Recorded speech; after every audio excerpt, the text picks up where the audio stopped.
ଭାରତର ମହାମହିମ ରାଷ୍ଟ୍ରପତି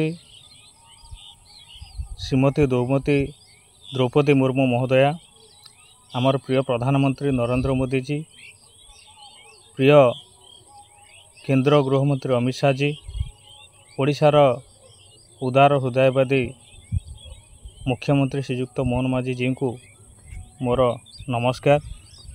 ମୁଁ ରଞ୍ଜନ କୁମାର ମଲ୍ଲିକ, ନିଖିଳ ଉତ୍କଳ ଗୃହରକ୍ଷୀ ମହାସଂଘ ରାଜ୍ୟ ସଭାପତି, ହୋମଗାର୍ଡ଼ ପ୍ଲାଟୁନ୍ କମାଣ୍ଡର, ଯାଜପୁର। ମୋର ଆୟୁଷ ଅଗଷ୍ଟ 25 ତାରିଖ ପର୍ଯ୍ୟନ୍ତ, କାହିଁକିନା ମୁଁ ଓଡ଼ିଶାର ବିଧାନସଭା ଆଗରେ ଆତ୍ମାହୁତି ଦେବା ପାଇଁ ଚିଠି ପ୍ରେରଣ କରିସାରିଛି। କାରଣ ଭାରତକୁ ସ୍ୱାଧୀନତାର 78 ବର୍ଷ ପରେ ମଧ୍ୟ ଦୀର୍ଘ 63 ବର୍ଷ ଧରି ଓଡ଼ିଶା ଆଉ ସାରା ଭାରତର ହୋମଗାର୍ଡ଼ମାନେ ପରାଧୀନର ଫାଶୀ ଦଉଡ଼ି ବେକରେ ପକାଇ ନିର୍ଯାତନାର ନିଆଁରେ ପ୍ରତ୍ୟେକ ମୁହୂର୍ତ୍ତ ଜଳୁଛନ୍ତି, ଆତ୍ମାହୁତି ଦେଉଛନ୍ତି, ବିଭିନ୍ନ ଅଭାବ ଅନାଟନରୁ ମୃତ୍ୟୁବରଣ ମଧ୍ୟ କରୁଛନ୍ତି। ଆଉ ସବୁଠାରୁ ବଡ଼ କଥା ହେଲା ଦାସତ୍ୱର ଜୀବନ ବିତାଉଛନ୍ତି। ଏସବୁ କହିବାର କାରଣ,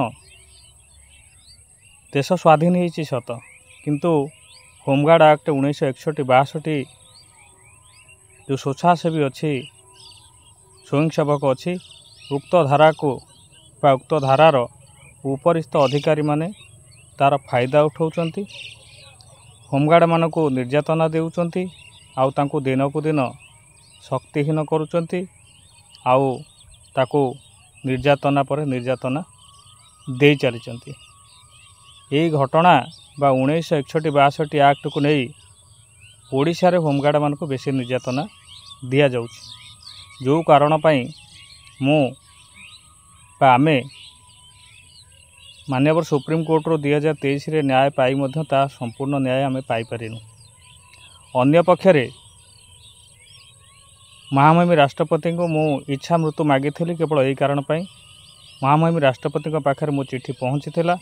ଉକ୍ତ ଚିଠି ପୂର୍ବତନ ସରକାରକୁ ମଧ୍ୟ କରାଯାଇଥିଲା, ତା'ର କୈଫିୟତ ମଧ୍ୟ ମଗାଯାଇଥିଲା, କିନ୍ତୁ ପୂର୍ବତନ ସରକାର ମହାମହିମ ରାଷ୍ଟ୍ରପତିଙ୍କୁ ସେ ଚିଠିରେ ମିଛ କଥା ଲେଖିକି ଦେଇଛନ୍ତି। RTI ଆକ୍ଟରେ କୌଣସି ତଥ୍ୟ ମାଗିଲେ ତାହା ମଧ୍ୟ ଭୁଲ ଦିଆଯାଉଛି। ବର୍ତ୍ତମାନର ପ୍ରିୟ ମୁଖ୍ୟମନ୍ତ୍ରୀ ମୋହନ ମାଝୀଙ୍କୁ ମଧ୍ୟ ଓଡ଼ିଶାର ହୋମଗାର୍ଡ଼ମାନଙ୍କ ବିଷୟରେ ଭୁଲ ତଥ୍ୟ ଦିଆଯାଉଛି। ଏଠି ଦରମା ତ ଦୂରର କଥା, ଯେଉଁ ଓଡ଼ିଶା ହୋମଗାର୍ଡ଼ମାନଙ୍କର ଯେଉଁ ପୂର୍ଣ୍ଣ ଡ୍ରେସ୍ କୋଡ଼୍ ତାଙ୍କ ର୍ୟାଙ୍କ ହିସାବରେ ଏଠି ମିଳୁନାହିଁ।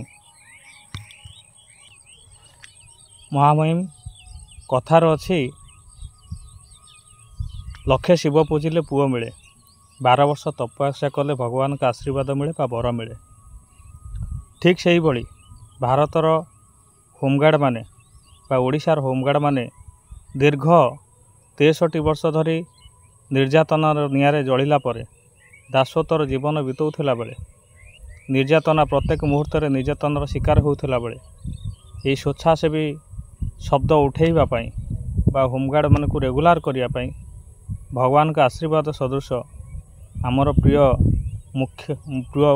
ପ୍ରଧାନମନ୍ତ୍ରୀ ନରେନ୍ଦ୍ର ମୋଦିଜୀ, ପ୍ରିୟ କେନ୍ଦ୍ର ଗୃହମନ୍ତ୍ରୀ ଅମିତ ଶାହଜୀ, କେନ୍ଦ୍ରମନ୍ତ୍ରୀ ଧର୍ମେନ୍ଦ୍ର ପ୍ରଧାନଜୀ ଆମକୁ ସାରା ଭାରତର ହୋମଗାର୍ଡ଼ମାନଙ୍କୁ, ଓଡ଼ିଶାର ହୋମଗାର୍ଡ଼ମାନଙ୍କୁ ରେଗୁଲାର କରିବା ପାଇଁ କଥା ଦେଇଛନ୍ତି। ଏଥିରେ ଆମେ ସମସ୍ତେ ଖୁସି, ଆମେ ବି ବହୁତ ଖୁସି। ଆମକୁ ଜଣେ ଭଲ ମୁଖ୍ୟମନ୍ତ୍ରୀ ମିଳିଛନ୍ତି, ଆମର ପ୍ରତ୍ୟେକ ଦୁଃଖ ବୁଝୁଛନ୍ତି।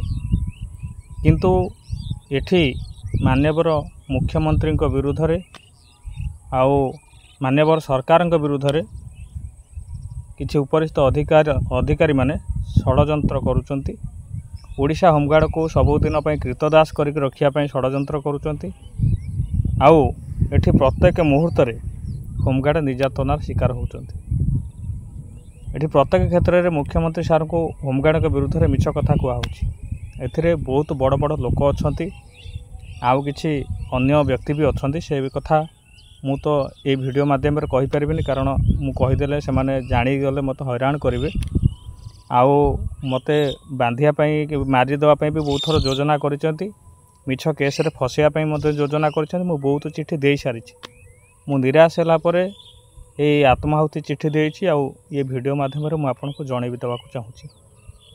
କାହିଁକିନା ଏଠି ମାନ୍ୟବର ସରକାର ମାନ୍ୟବର ମୁଖ୍ୟମନ୍ତ୍ରୀ ମୋହନ ମାଝୀ ସାର୍ଙ୍କ ପାଇଁ, ମାନ୍ୟବର ସରକାରଙ୍କ ପାଇଁ ଆଉ ଓଡ଼ିଶା ହୋମଗାର୍ଡ଼ଙ୍କୁ ସବୁଦିନ ପାଇଁ ଦାସ କରିକି ରଖିବାର ପ୍ରକ୍ରିୟାକୁ ଜାରି ରଖିବା ପାଇଁ ବହୁତ ବଡ଼ ବଡ଼ ଷଡ଼ଯନ୍ତ୍ର ଚାଲିଛି। ଯେଉଁ ଷଡ଼ଯନ୍ତ୍ରର କାଗଜ ପ୍ରମାଣପତ୍ର ସହିତ ମୋ ପାଖରେ ଅଛି।